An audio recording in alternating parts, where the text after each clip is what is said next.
Saudara-saudara sekalian, sebelum Nyai meninggalkan tempat ini, Nyai akan memberi wasiat kepada kalian semua. Ketahuilah, bahwasannya kita hidup di dunia ini tak mempunyai daya dan upaya.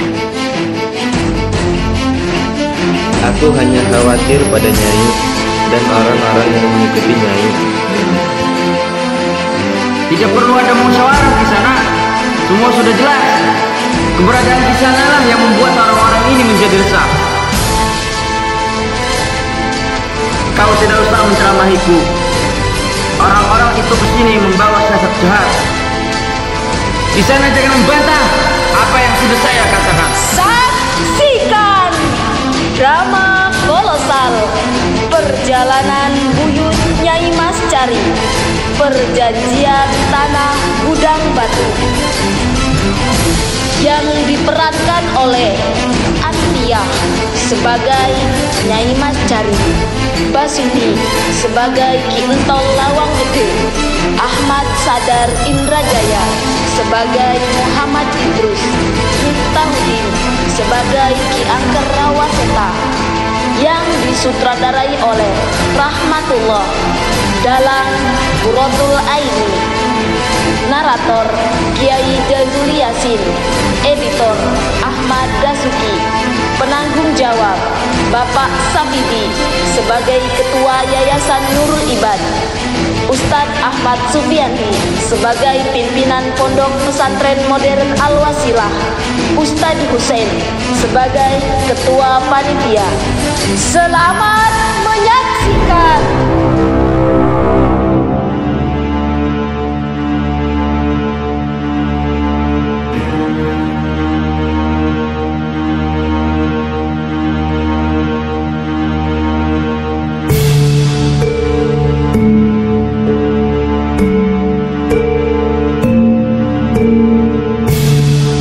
Pada tahun 1490 Masehi, di Kesultanan Pakungwati Cirebon adalah sebuah kerajaan Islam ternama di Jawa Barat yang menjadi pusat penting dalam jalur perdagangan dan pelayaran antar pulau, seperti kelompok-kelompok pedagang yang berasal dari Arab, Timur Tengah, India, Tiongkok, dan negeri-negeri di Asia Tenggara lainnya.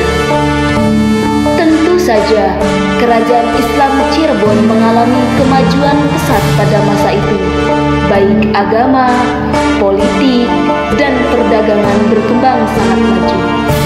Upaya-upaya Islamisasi diintensifkan dan dilakukan secara masif. Penyebaran Islam ke berbagai wilayah terus dikembangkan, terutama ekspansi ke wilayah Banten.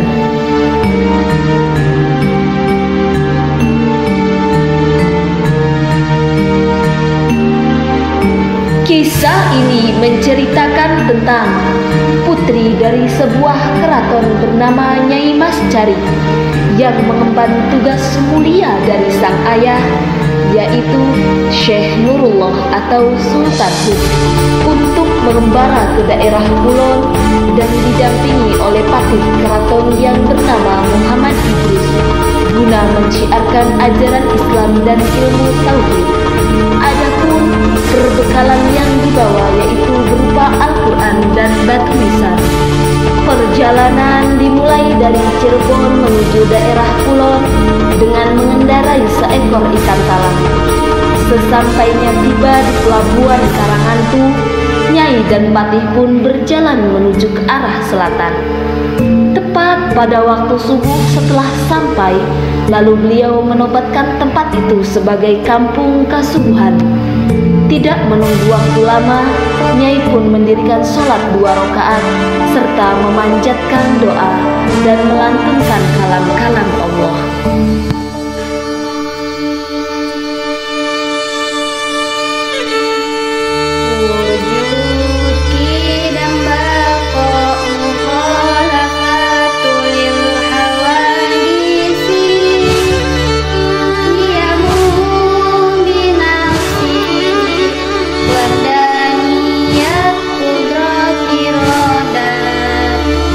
Ilmu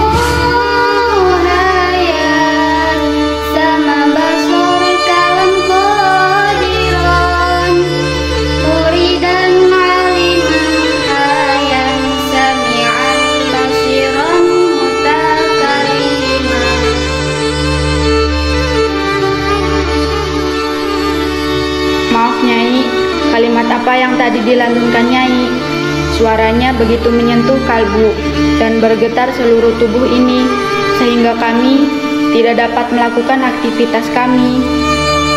Betul Nyai, seandainya kami boleh mengetahuinya, apa yang telah Nyai baca itu? Itu 20 sifat-sifat Allah yang perlu kalian ketahui. Bagaimana kami bisa mengetahuinya, sedangkan kami hanyalah seseorang yang bodoh? Tunggu dulu, Allah. Apakah Allah Tuhan kita juga? Betul Tuhan. Allah adalah Tuhan kita semua yang menciptakan alam semesta ini beserta seisinya, yang di bumi maupun yang di langit. Bagaimana caranya kami bisa untuk mempelajari Islam? Sangat sederhana Tuhan, nanti Nyai ajarkan. Saya bersedia Nyai, mengikuti ajaran Nyai. Saya juga.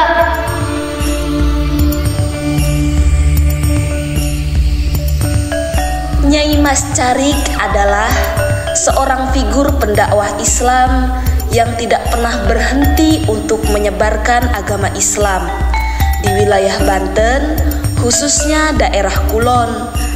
Prosesi Islamisasi yang berlangsung pada masyarakat itu bukan berasal dari aspek ritual keagamaannya saja, melainkan telah berlangsung pada semua tatanan kehidupan yang ada di masyarakat. Salah satu faktor kunci yang mendorong prosesi Islamisasi yang dilakukan Nyai adalah pendekatan terhadap tradisi masyarakat yang ada.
Seiring berjalannya waktu, masyarakat setempat terikat dan mengikuti ajaran baru yang dibawa oleh Nyai dan memulai dengan kehidupan baru, yaitu Islam. Namun, tidak semua masyarakat dalam hatinya yang mengakui tentang Islam. Akan tetapi, ada sebagian masyarakat yang mengingkarinya, sehingga terjadilah fitnah yang marak dilakukan oleh masyarakat yang menimbulkan kekacauan di desa. Hinaan-hinaan yang dilakukan oleh kalangan umum di masyarakat sudah lumrah untuk dibicarakan dan dilontarkan.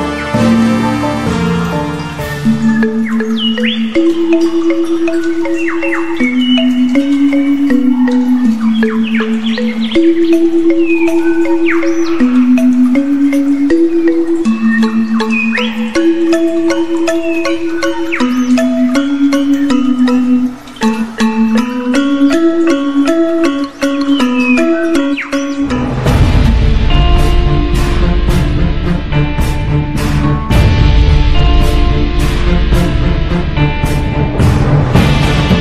Pak Tua, saya tidak suka kalau Pak Tua mengikuti ajaran yang dibawa oleh dukun sialan itu.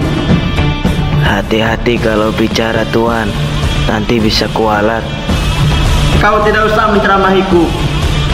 Orang-orang itu kesini membawa siasat jahat. Mereka adalah pemberontak yang akan memusnahkan ajaran leluhur kita. Ajaran nenek moyang kita lah yang menyesatkan dan akan memusnahkan kita. Ajaran yang Nyai bawa adalah ajaran kebaikan. Baik Gundulmu, sejak kapan kau menjadi pembangkang seperti ini, ha?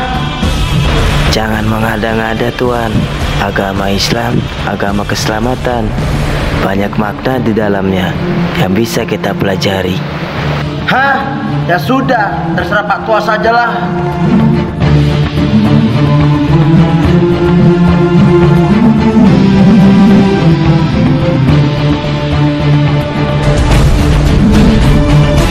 Sejak kedatangan Nyai beserta rombongan tiba di desa itu yang penuh dengan kekerasan dan kehancuran, maka Nyai berniat untuk berdakwah dan memperbaiki kehidupan masyarakat sehari-hari. Namun, apalah daya, mereka sangat tidak menyukai keberadaan Nyai di daerah itu. Masyarakat setempat menganggap Nyai adalah pemberontak yang akan mengkudeta dan merebut wilayah Gudang Batu. Dalam keseharian mereka tidak lepas dari pembahasan tentang Nyai dan rombongan.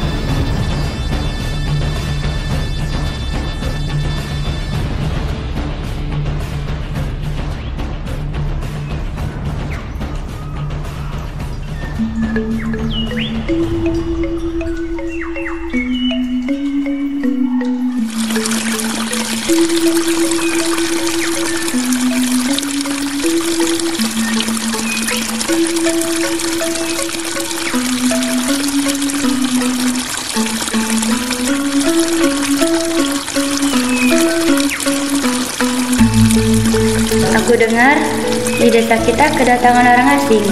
Konon katanya mereka sakti mandraguna. Iya benar, seperti yang sudah terjadi pada desa ini. Mereka hanya pemberontak dari timur yang hanya merampas harta kita saja. Memang mereka berbahaya untuk kita. Aku tidak mengetahui secara pasti, namun yang jelas mereka sangat berbahaya bagi kita. Kita harus tetap waspada. Betul apa yang Nyai bicarakan tadi. Kita harus tetap waspada. Apa yang mereka lakukan di sini, kita harus mencegahnya.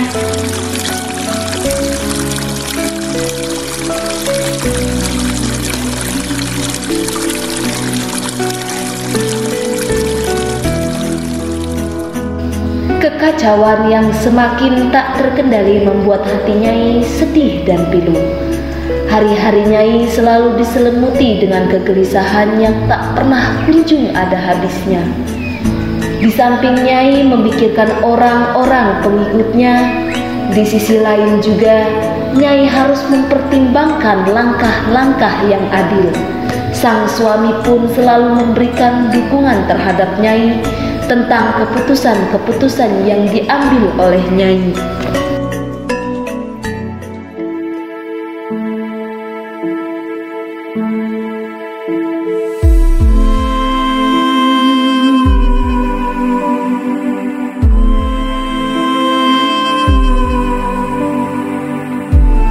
Nyai, saya mendapatkan firasat bahwasanya langkah yang akan kita tempuh selanjutnya akan semakin sulit untuk berdakwah.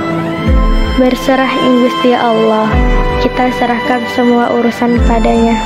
Aku hanya khawatir pada Nyai dan orang-orang yang mengikuti Nyai. Insya Allah, Nyai baik-baik saja. Besok Nyai akan pergi bersama Idrus untuk keperluan dakwah. Sementara ini, aku titipkan dulu murid-murid bersama Kakanda. Biarkan mereka belajar agama bersama Kakanda.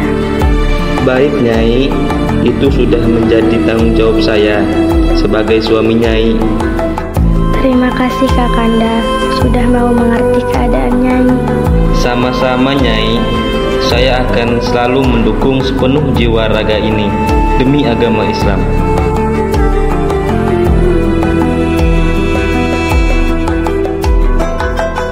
Perjanjian di atas bumi Gudang Batu oleh Ki Entol Lawang Gede dan Ki Angker Rawaseta. Pertempuranlah satu-satunya jalan untuk melancarkan dakwah yang akan diterapkan.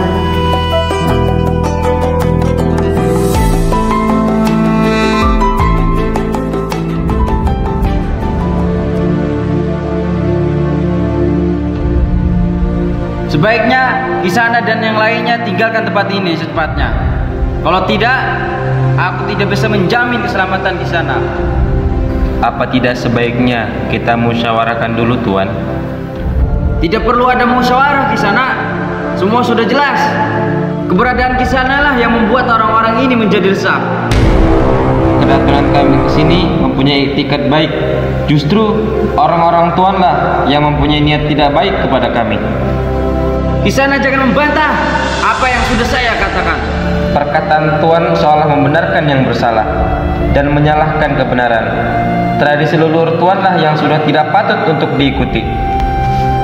Kisana jangan menghina leluhur kami. Ajaran leluhur kami lebih dulu dibandingkan ajaran yang dibawa oleh Kisana. Kami sudah ratusan tahun menganut agama leluhur kami. Mana mungkin kami berpaling pada ajaran baru yang dibawa oleh Kisana. Kalau begitu, saya akan menantang Tuan untuk bertarung. Yang memenangkan pertarungan berhak dari segalanya. Bila dari pihak kami kalah, saya bersedia meninggalkan tempat ini. Akan tetapi sebaliknya, bila pihak dari Tuan kalah, Tuan harus mengikuti ajaran kami. Baiklah kalau begitu, saya bersedia dengan perjanjian ini.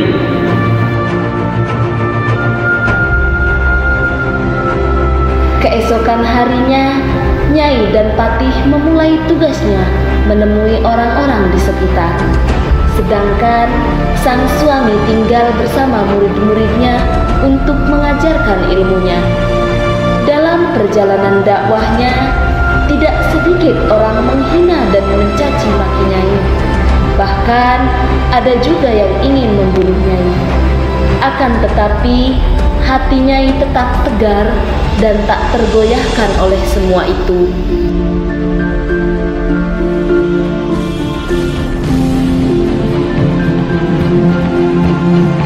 Sekarang cari uang buat makan semakin sulit. Ini mungkin gara-gara kedatangan orang asing itu. Sudahlah, tidak usah difikirkan dulu. Masalah uang nanti juga datang sendiri. Memangnya uang ada kakinya? Pucuk dicinta, ulan pun tiba. Kau sedang butuh uang kan? Hei orang asing, serahkan barang bawaan kalian. Betul Tuan, sebaiknya serahkan barang kalian kalau kalian mau selamat. Kisana tidak perlu seperti itu terhadap kami. Hah? Wanita, serah!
tinggi juga ilmu Tuan. Kau masih ingat dengan perjanjian itu? Tentu saja Tuan, saya masih ingat dengan perjanjian itu. Kalau begitu,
Upaya-upaya pemberontakan terhadap Nyai pun akhirnya berhasil ditundukkan.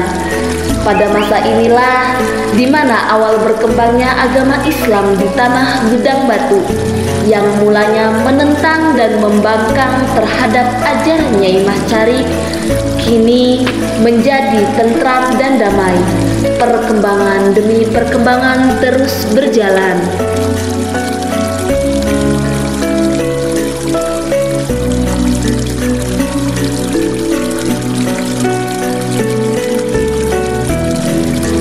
Saudara-saudara sekalian, sebelum Nyai meninggalkan tempat ini, Nyai akan memberi wasiat kepada kalian semua.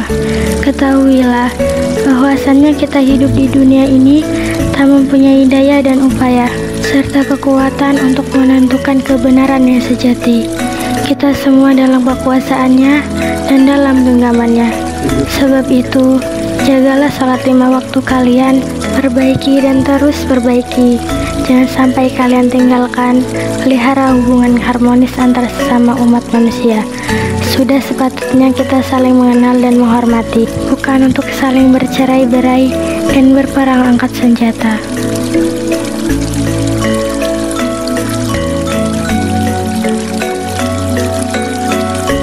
Lamun sira kepingin likan marang alam zaman kelanggengan, sira kudu weruh alamira pribadi.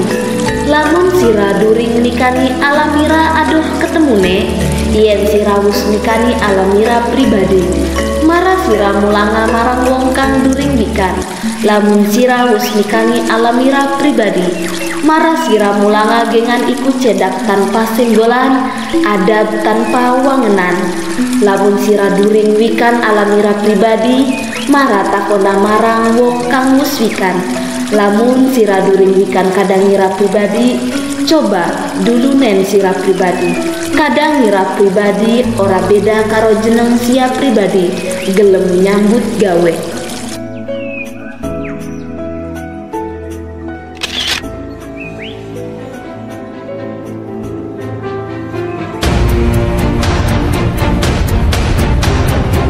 Dalam sejarah ini tidak 100%, akan tetapi kita tidak boleh melupakan sejarah. Ada banyak hikmah yang bisa kita petik. Meskipun demikian, ada beberapa kejadian penting dalam sejarah peradaban Islam, khususnya di Banten. Memang pada masa itu Islam belum banyak dianut oleh masyarakat. Bila ada sumur di ladang, bolehlah kita menumpang mandi. Bila ada umur yang panjang, bolehlah kita berjumpa lagi. Sampai jumpa di lain kesempatan.